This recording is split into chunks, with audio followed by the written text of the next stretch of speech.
Olá, tudo bem? Eu sou o seminarista Daniel Adão e eu quero meditar com você sobre um trecho da Palavra de Deus, mas antes eu te convido a orar comigo. Senhor, nós estamos diante da Tua Palavra que traz vida, que traz consolo e que traz alegria. Peço que, em nome de Jesus, o Teu Espírito Santo abra os nossos corações e nos faça entender tudo aquilo que o Senhor quer falar para a nossa vida, para o nosso coração, para a nossa mente. Também te peço que o Espírito Santo console, conforte e alegre o coração de todos que ouvirem essa meditação. Em nome de Jesus. Amém. Evangelho de João, no capítulo 2, versos de 1 a 11, diz assim: 3 dias depois, houve um casamento em Caná da Galileia, achando-se ali a mãe de Jesus.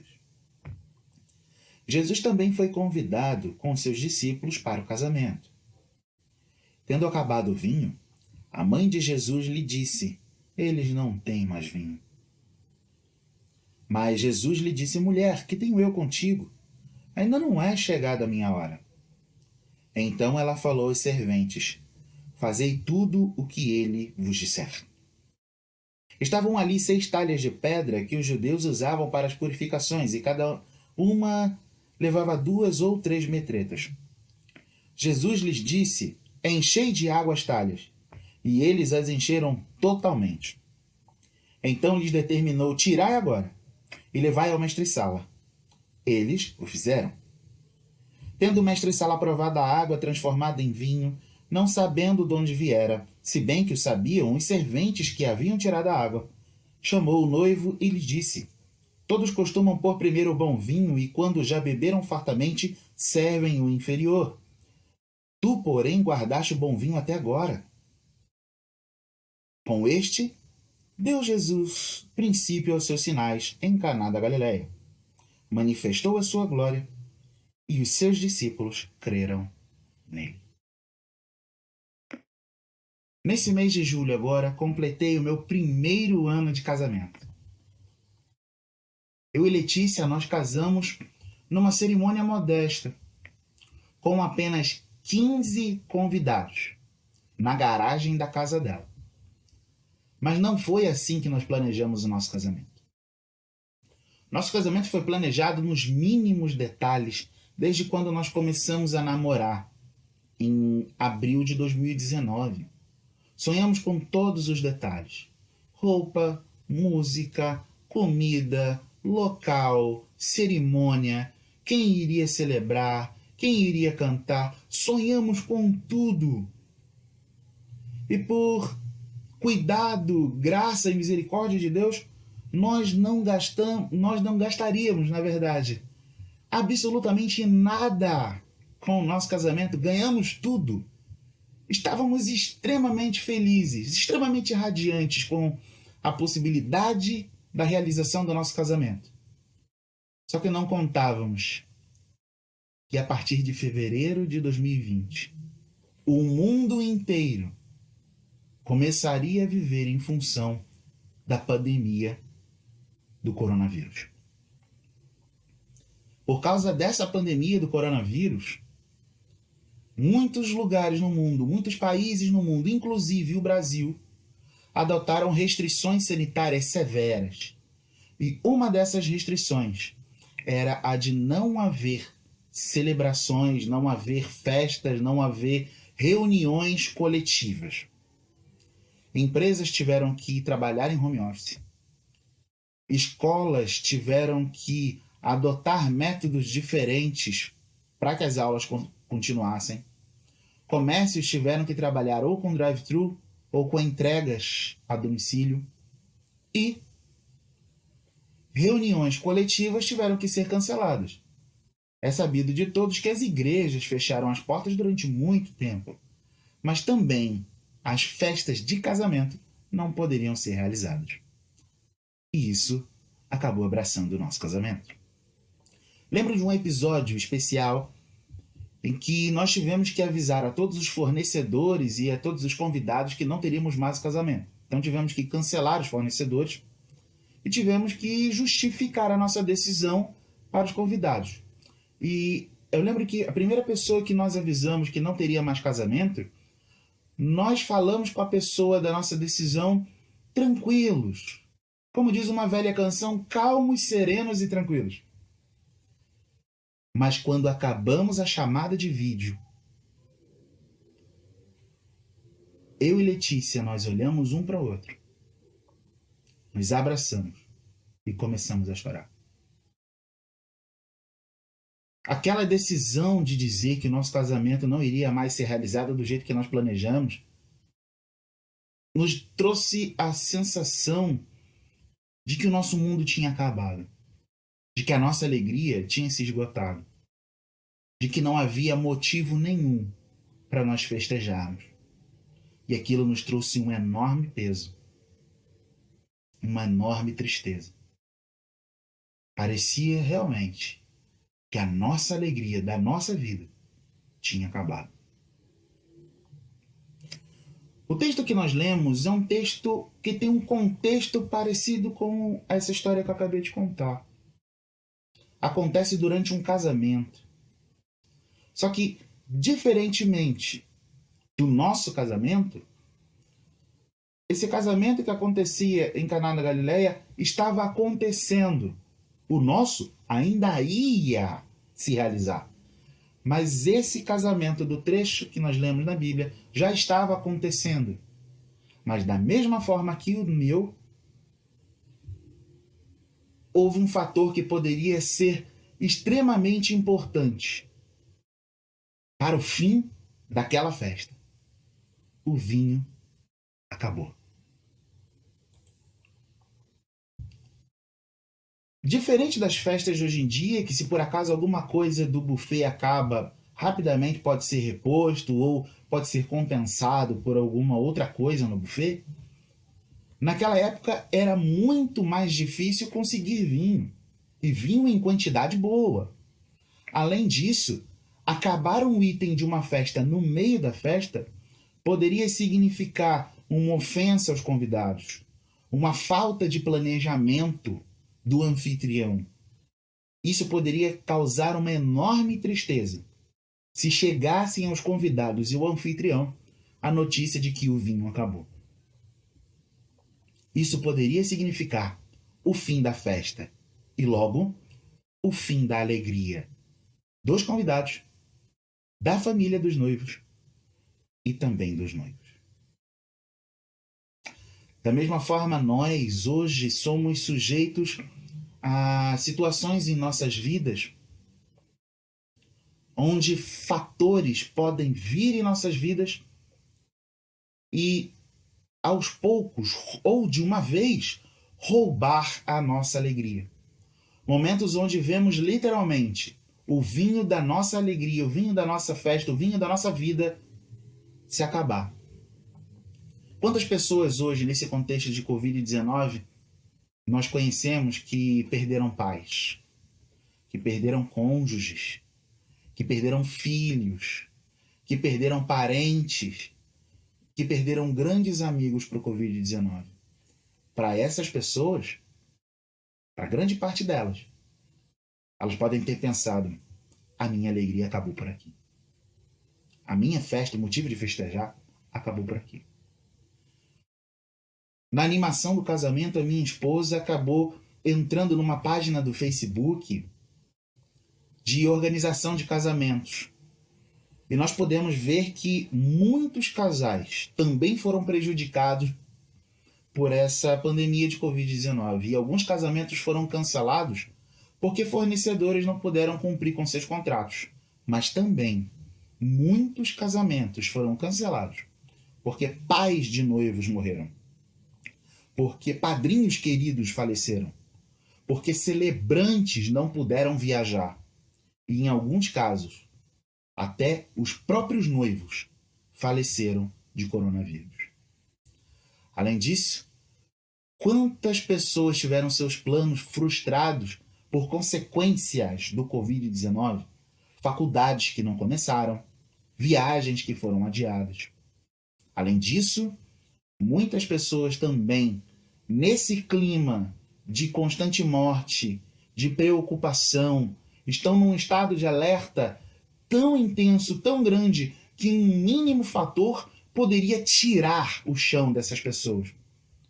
Vi muitos casos de pessoas que cometeram suicídio porque receberam feedbacks negativos em suas redes sociais. Alguns até cometeram suicídio porque receberam notas baixas na escola. Constantemente, nós estamos sujeitos a situações onde, como eu falei anteriormente, vemos o vinho da nossa festa se acabar. E isso tem destruído a vida de muitas pessoas ao redor do mundo, pessoas próximas de nós e talvez até um de nós. Mas o texto, depois de dizer dessa situação que aconteceu no casamento, dessa situação do vinho ter acabado, o texto continua dizendo que Jesus agiu naquele casamento. Jesus interveio nessa situação. E Jesus intervém nessa situação operando um milagre. Jesus age de forma graciosa, de forma compassiva àqueles convidados, à família dos noivos e aos noivos. Agindo, atuando, não de uma forma comum, mas de uma forma sobrenatural. O texto nos diz que Jesus agiu fazendo algo que humanamente seria impossível. O texto diz que Jesus transformou água em vinho. Dois líquidos que não têm nada a ver em sua natureza e que de uma forma natural nunca seria possível essa conversão. Mas somente Jesus, o Filho de Deus, o Todo-Poderoso, seria capaz de fazer essa conversão. E ele o fez. E o vinho resultante dessa conversão não era um vinho qualquer. O texto nos diz que quando o mestre Sala provou aquele vinho, não sabendo que foi Jesus que transformou aquele vinho a partir da água, quando o mestre Sala prova aquele vinho, o mestre Sala ainda elogia o noivo, dizendo: olha, esse vinho que eu estou provando é o melhor e você guardou ele até agora. Geralmente nós dispensamos o vinho bom no começo da festa e nós servimos no fim da festa o ruim. Você guardou ele até agora e esse vinho é um vinho excelente. O milagre que Jesus realizou serviu até de testemunho positivo para o anfitrião. Veja que coisa interessante. Para que a alegria daqueles noivos, para que a alegria da família dos noivos e para que a alegria dos convidados não se acabasse, Jesus foi capaz de mexer, de manipular a lógica natural da natureza, realizando um milagre que seria humanamente impossível. E isso por amor e por graça. O ato miraculoso, o ato sobrenatural que Jesus operou foi a conversão da água em vinho. Mas o verdadeiro milagre que Jesus operou foi o não deixar a alegria daquela gente se acabar. Da mesma forma, nos dias de hoje, Jesus continua agindo compassiva e graciosamente, não permitindo que aquilo que pode extinguir a alegria da nossa vida vença, subsista, continue. E isso ele começou a fazer lá na cruz do Calvário, em nosso favor, por nós, com graça e com amor. Lemos no texto que quando Maria vai falar com Jesus, Jesus responde a Maria: mulher, que tenho eu contigo? Ainda não é chegada a minha hora. Jesus ali não estava se referindo a esse milagre de Caná da Galileia, mas ele estava se referindo ao milagre do Calvário. Lá ele interveio poderosamente com o seu sacrifício de amor e graça para que não só o fim da nossa alegria, mas o fim completo da nossa vida fosse vencido. Lá ele venceu o fim da nossa alegria, mas também venceu o fim da nossa vida. Jesus venceu a morte resultante do pecado humano e nos deu a vida eterna, quando, por amor a nós, por sua graça, ele nos deu a sua própria vida, expiando assim os nossos pecados, nos trazendo a reconciliação novamente com Deus, o perdão dos nossos pecados, a salvação e a vida eterna. A morte e a ressurreição de Jesus foi a ação miraculosa que resultou no maior milagre que poderia existir. A morte e a ressurreição de Jesus resultou no milagre da transformação nossa de inimigos de Deus para amigos de Deus. De mortos em nossos delitos e nossos pecados, para possuidores, pela graça de Jesus, da vida eterna, da felicidade eterna e em abundância. E é por isso que nós podemos ter fé que o seu cuidado gracioso cuida de nós em tempo todo e em todo tempo, restaurando e renovando sempre e sempre a nossa alegria. E se quisermos provar dessa verdade em nossas vidas, nós precisamos fazer 3 coisas que nós podemos enxergar nesse texto. A primeira delas é orar. Quando as pessoas que trabalhavam ali, incluindo Maria, perceberam o que aconteceu, Maria foi a responsável por levar a Jesus o que estava acontecendo. Maria participou a Jesus o que estava acontecendo, crendo que Jesus poderia fazer alguma coisa. Da mesma forma somos nós. Nós devemos participar a Jesus aquilo que nos aflige. Nós devemos participar a Jesus aquilo que nos entristece. Nós devemos levar a Jesus todos os nossos problemas, depositar diante dele todos os nossos problemas. Pois ele mesmo disse que o Pai conhece todas as nossas necessidades antes que vô-la peça. E ele ainda disse: pedi e dá-se-vos-á. Buscai e achareis. Batei e abri-se-vos-á. Ele mesmo nos recomenda, nos ordena orar. Então nós devemos orar também. Além disso, nós devemos obedecer. Mesmo sem saber o que Jesus ia fazer, os serventes foram submissos a Jesus. Ainda que pudesse parecer absurdo encher as talhas de água quando o problema era a falta de vinho, e ainda que poderia parecer estranho pegar aquela água e levar ao mestre-sala, eles obedeceram. Da mesma forma, nós precisamos obedecer a Jesus sobre como nós devemos agir no nosso dia a dia. E como nós fazemos isso? Seguindo as Escrituras, em tudo o que ela nos ordenar, mesmo que muitas vezes confronte a nossa vontade. E a terceira coisa que nós devemos fazer é crer. O texto nos diz que, no versículo 11, Jesus manifestou ali a sua glória e os seus discípulos creram nele. Os primeiros discípulos de Jesus começaram a seguir Jesus por aquilo que eles ouviram de outras pessoas. Mas, devido a esse milagre, os discípulos passaram a seguir Jesus por aquilo que eles viram com os seus próprios olhos. Se nós cremos na nossa salvação, então nós cremos no maior milagre de Jesus que foi realizado naquela cruz em nosso favor. E se nós cremos nesse milagre e que usufruímos das benéfices daquele milagre que ele realizou lá na cruz, nós podemos crer com convicção de que ele cuida de nós e cuidará de nós em todos os detalhes da nossa vida. E ele provou isso na cruz do Calvário.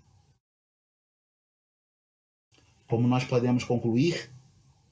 Aquele casamento tinha tudo para acabar, mas Jesus interveio e não deixou a alegria daquela festa se acabar. O meu casamento não foi do jeito que nós planejamos, mas mesmo tendo vários motivos para se acabar, para não acontecer, Jesus interveio em nosso casamento. Prova disso é que nós comemoramos esse mês o nosso primeiro ano. Da mesma forma, ainda que passemos por tribulações que nos façam pensar que nós não temos motivo para festejar, para celebrar, para nos alegrarmos, Jesus pode sim intervir em nossa vida, nos dando alegria, pois ele já começou essa obra, nos dando a vida eterna, alegria e paz nele, na cruz. Jesus não deixa a nossa alegria acabar. Ele mesmo é o motivo da nossa alegria. E é por isso que podemos dizer que, em Cristo, a nossa alegria não tem fim. Que Deus abençoe a sua vida. E que a sua alegria seja eterna em Cristo Jesus. Amém.